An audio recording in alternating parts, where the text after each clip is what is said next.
Welcome to Boone Crimson Channel. My husband Mike seemed different lately. He stopped being clingy, stopped acting cute, and always had this cold expression on his face. I was confused. Then suddenly floating text appeared in front of my eyes. The male lead has been reborn. This time he won't love this cheating woman anymore. In his past life he cut ties with his family to be with her only to catch her cheating. He tried everything to win her back. Even believed in those crazy superstitions, but she never came back to see him. Before he died, the male lead is finally going to be an independent man. I stared at my husband. Usually when I got home he'd rush over whining about how exhausting the housework was, but now he was coldly washing underwear. Mike wrung out my bra and slapped it onto the drying rack. He turned around, his handsome face completely cold. Normally he'd run over complaining about how hard his day was, demanding I comfort him for half an hour, but now he said nothing. His beautiful eyes glanced at me once, then quickly looked away.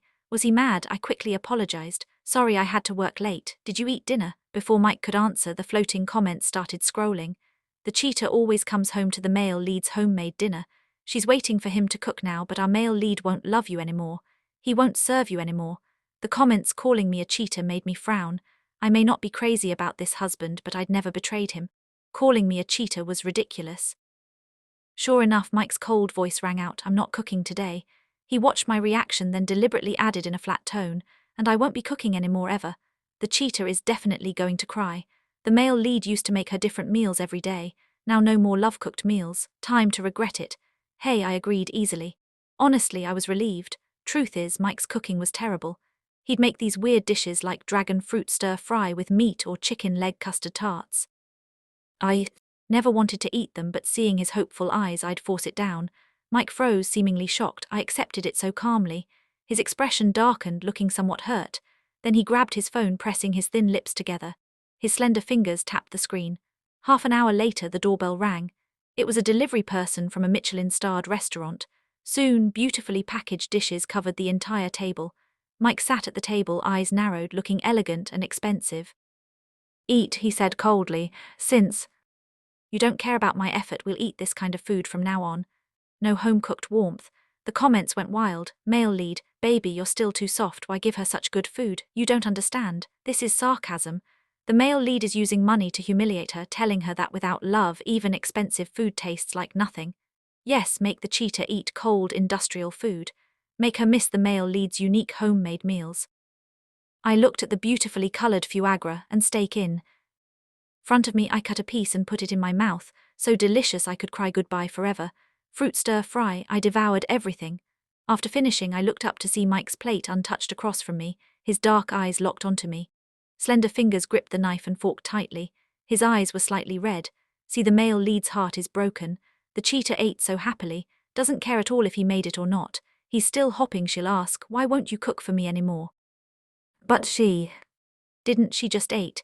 Even though the male lead wants revenge, he's still that fool who craves love. My heart jumped. I didn't know what happened in the past life, but seeing Mike's restrained her expression, my heart softened. After all, he was my legally recognized husband. Why aren't you eating? I asked him. I don't like eating this kind of food with no warmth, no family feeling. Mike's fork stabbed into the steak like he was taking out his frustration. I sighed, stood up, and walked into the kitchen. His voice came from behind me. What are you doing? I haven't cleaned the kitchen yet. Halfway through, he forcibly changed his tone. Whatever. I ignored him, skillfully boiled water and grabbed some noodles from the cabinet, cut some green onions fried in egg blanched to baby bok choy, and finally drizzled some sesame oil and soy sauce. 5 minutes later, I walked out with a steaming bowl of simple noodles. I placed it in front of Mike. Can you eat this? Mike suddenly froze, his fan-like lashes blinking. He looked down at the bowl, simple plain broth with a fried egg on top. The steam fogged up his lashes, making it hard for him to open his eyes. He should have coldly pushed the bowl away and expressed his sarcasm, but Mike still picked up his chopsticks. This was the first meal Emily had ever made for him in both lifetimes. He picked up some noodles and put them in his mouth. I continued eating my dessert. The comments suddenly exploded. Wait, why are you crying? Did the female lead never cook for him in his past life? This lifetime, one bowl of noodles and he's won over. I looked up in alarm. Mike was eating the noodles in small bites. His lashes trembled lightly, tears hanging on them. His overwhelming beauty hit me instantly. I handed him a tissue. Are you okay? Mike looked up at me with resentful eyes. He said quietly, "It's too salty." Despite complaining, he drank all the soup. Outside the window, the night was deep. I kept thinking about what the comment said. Who exactly was Mike? As I was thinking, the comments started scrolling again. Feel bad for the male lead baby. He's not asleep at all. He's been silently crying with his back to the female lead, afraid of making noise and disturbing the female lead. He's been biting the corner of the blanket. Random viewer here. Why is the male lead crying? They've been married a year and the female lead baby hasn't touched the male lead once. The male lead must be heartbroken. Just say he's sexually frustrated. You guys don't understand. You only want to be intimate with someone you love. This shows the cheater doesn't love the male lead baby at all. That's why he's sad. I looked carefully. Mike was wrapped in the blanket, lying on the edge of the bed. His body was almost stretched into a straight line, leaving me only the back of his head. Remembering the comments, I asked tentatively, "Mike, are you asleep?" "I was asleep. Why do you wake me up?" Blake's muffled voice came from under the blanket. His tone was unfriendly, but his exposed ear tip trembled slightly. The comments rang in my ears again. The male lead works out every day, has a great body, even bought sexy lingerie and sprayed perfume. Today is actually their wedding anniversary. Wait, isn't the male lead supposed to be independent now? Why is he still dressing up to please someone you don't understand? The male lead is deliberately seducing the cheater. Then will cry, reject her, making her suffer. The air indeed carried a faint scent of freer. I reached out and touched Mike's face. What? This guy was crying again. I really didn't understand how he was only 2 years younger than me but cried so easily. Mike's ears were thin, red as if they dripped blood. I reached out and wrapped my arms around his waist from behind. Today is our wedding anniversary. Sorry, I just remembered. I'll get you a gift tomorrow. Okay, you know I've been starting my business. I've been so busy, so tired, I said softly, my voice gentle. His body stiffened. He said coldly, "Why are you telling me this? I need to sleep." His tone was like ice that wouldn't melt. My hand moved downward. "You want this?" I asked tentatively. My hand moved downward. "You want this?" I asked tentatively. Underneath the thick duvet, Mike's entire body went rigid. I felt his abdominal muscles tense up as if he had just been electrocuted. He grabbed my wrist. His grip was surprisingly strong, but his fingers were trembling uncontrollably. Don't touch me," he hissed, his voice cracking slightly. He tried to sound like a ruthless, unfailing man, but the heavy breathing betrayed him. "I told you I'm tired. I don't need your pity charity." Before I could even process his words, the floating text in front of my eyes practically turned into a neon light show. "Ah, the male lead is doing it. He is rejecting the cheater.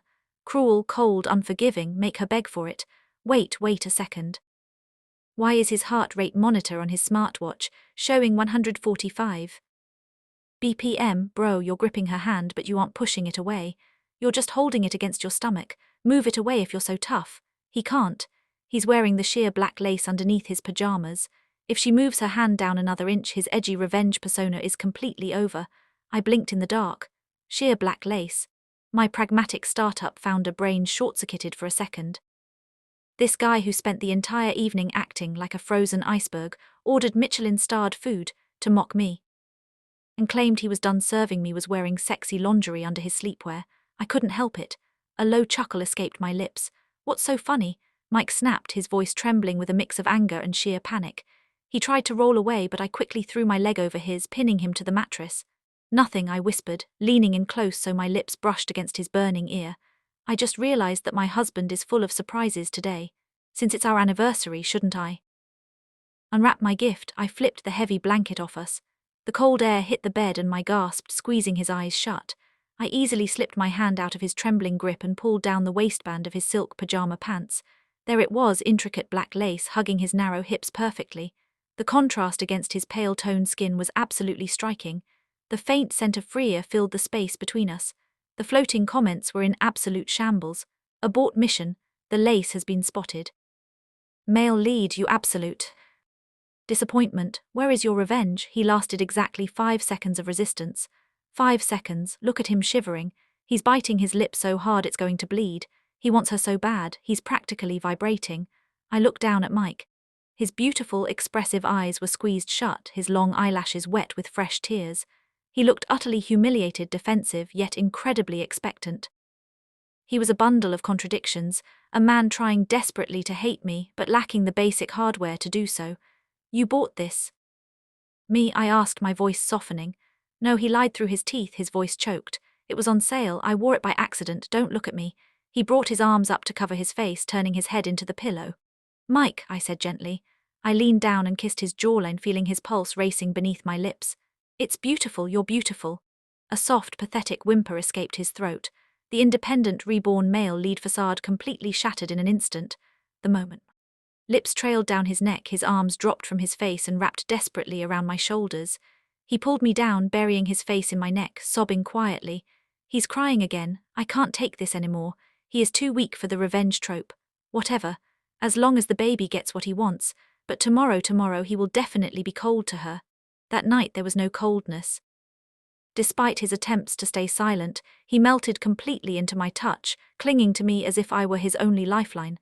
Every time I tried to pull back just to catch my breath, he would aggressively pull me closer, his nails digging lightly into my back, his tear-filled eyes staring at me with a mix of deep resentment and devastating love. The next morning, the sunlight filtered through the curtains, waking me up. I rolled over, but the space next to me was empty. I stretched, my body aching slightly, and walked out into the living room. Mike was standing in the kitchen, dressed in a crisp, dark blue button-down shirt that made him look incredibly sharp and unapproachable. He was pouring coffee. His face was devoid of expression. I leaned against the door frame watching him. Morning, he didn't look up. Your coffee is on the counter. I'm going out today. Don't wait up. His tone was frosty, perfectly matching the aloof husband persona from yesterday. But then I looked at the floating comments. Look at his legs shaking. He can barely stand straight. He spent an hour in the bathroom blushing and slapping his own cheeks to get into character. The cheater doesn't even know he made her a handmade bento box for lunch and hid it in her briefcase so she wouldn't see him packing it. I smiled to myself, walking over to the counter. Going out where to business, he replied curtly, taking a sip of his black coffee. He gazed slightly. He hated black coffee. He always drank lattes with caramel, but I guess independent reborn men drank it black. I'm meeting with some lawyers. My hand paused on my mug. Lawyers, yes, finally. The divorce papers, the mail. Lead is going to draft the divorce agreement today. He's going to catch her cheating at her company and throw the papers in her face. Take all her money, Mike. Divorce. My heart sank a little. Even though I knew he was a massive softie who had just spent the entire night begging me not to let go of him, the fact that he was actually seeking a lawyer meant this past life misunderstanding was deeply rooted in his mind. I needed to figure out what exactly he thought I did. All right, I said, keeping my voice perfectly neutral. Have a good day. Oh, and Mike. He froze, his back still turned to me. What? Thank you for the bento box, I said, picking up my briefcase. I heard a sharp intake of breath, followed by a loud clatter as he accidentally dropped his coffee spoon into the sink. Before he could turn around and stutter out an excuse, I walked out the door. My startup, Aegis Tech, was in a bustling office building downtown. The past year had been absolute hell. We were developing a new medical AI software, and we had been on the verge of bankruptcy 3 times. I had worked 100-hour weeks, slept under my desk, and survived on stale coffee. I admit I neglected Mike. I came home exhausted, unable to appreciate his terrible cooking or his need for constant affection. I thought that since we were legally married, he would understand that I was doing this to secure our future. I was wrong. I left him to rot in his own loneliness. But cheating, never. I walked into my office and called my co-founder David into the room. David strutted in, wearing a hot pink blazer and holding an iced matcha latte. Morning, boss, you look rested. Finally got some action. David, I said, ignoring his comment, I need you to think back over the past year. Did I ever do anything that looked compromising with anyone? David raised a perfectly plucked eyebrow. Compromising, honey, the most intimate relationship you've had this year is with your Excel spreadsheets. Why is the pretty boy husband getting suspicious? I sighed, rubbing my temples. I think he's convinced I'm having an affair. I just don't know who the supposed other man is. As if on cue, the floating comments appeared in my vision. The cheater is plotting with her lover. Look at them in the office, disgusting. In the last life, Mike saw them hugging in the lobby. And when he ran out into the rain crying, he got hit by a truck. Poor Mike. He gave up his wealthy family inheritance to marry her. And she betrayed him with his pink-wearing gigolo. I stared at the text. I stared at David. David, who had been my best friend since college, David, who was currently engaged to a burly bearded gym trainer named Marcus. A memory clicked into place. A few months ago, we had finally secured our series of funding. We had literally cried in the lobby of our building, and I had tackled David in a massive celebratory hug. It was raining that day. I remembered calling Mike to tell him the good news, but his phone went straight to voicemail. He had disappeared for a whole day, and when he finally came home, he was pale, quiet, and burning with a fever. He never explained why. He got hit by a truck in his past life, so he died. He died thinking I was having an affair with a gay man because I hugged him after saving our company. And now he was reborn, trying to enact a petty, heartbreaking revenge while still being helplessly in love with me. My chest tightened. A wave of immense guilt and overwhelming affection washed over me. "You absolute beautiful tragic idiot. David," I said, standing up, "cancel my afternoon meetings." "Why? We have the UI review at 2:00 p.m. because my husband is about to storm in here with divorce papers, and I need to buy him a very expensive watch to apologize for being a terrible wife." At 1:30 p.m. the office doors swung open. I was sitting at my desk watching the glass walls of my office. Mike strode through the bullpen. He was wearing a tailored black suit that fit his broad shoulders perfectly. His hair was slicked back, his jaw clenched, his eyes radiating a freezing, murderous intent. He looked like a ruthless CEO out of a drama series. Several of my employees actually stopped typing, staring at him in awe. "Here he comes. The king has arrived. Walk over her, destroy her." He practiced that walk in the mirror for 2 hours. "Don't trip, baby." He pushed open my office door without knocking. He slammed a thick manila folder onto my desk. The smack echoed in the quiet room. "Sign it," Mike said. His voice was a low, dangerous baritone. I looked at the folder, then up at his perfectly sculpted, furious face. "What is this, Mike?" "Divorce papers," he sneered, leaning over the desk, invading my space. "I'm done, Emily. I'm done being your beautiful little house husband while you run around behind my back. I want you out of my life." "Yes," he said it. He did it. "I'm crying. Our boy grew up. Look at the cheater's face." She stunned. I stood up slowly. I walked over to the office door, twisted the lock, and pulled the blinds down, shutting out the staring eyes of my employees. The room fell into a sudden, tense privacy. I turned back to him. "Behind your back. Is that what you think I'm doing?" Mike's eyes flashed with pain, but he quickly masked it with a scoff. "Don't play dumb. I know about you and David. I've seen enough." His voice cracked slightly on the last word. He quickly cleared his throat, adjusting his tie to hide his nervousness. "I won't be a fool twice. Sign the papers, you keep the company." "Don't want your dirty money, I just want my freedom." I walked around the desk, stopping just inches away from him. He tried to maintain his glare, but I saw his Adam's apple bob nervously as I got close. The faint smell of Freer was still there, masked slightly by his expensive cologne. "Mike," I said softly, looking directly into his eyes, "David is gay." The silence in the room was absolute. Mike stared at me, his perfectly manicured eyebrows furrowed. "What? David is gay?" I repeated. "Clearly, he is engaged to a man named Marcus. They're getting married in Hawaii next spring. We hugged in the lobby a few months ago because we finally secured the funding that kept this company from going under, the company that I started so I could give you the life you deserved after you cut ties with your family for me." Mike stopped breathing.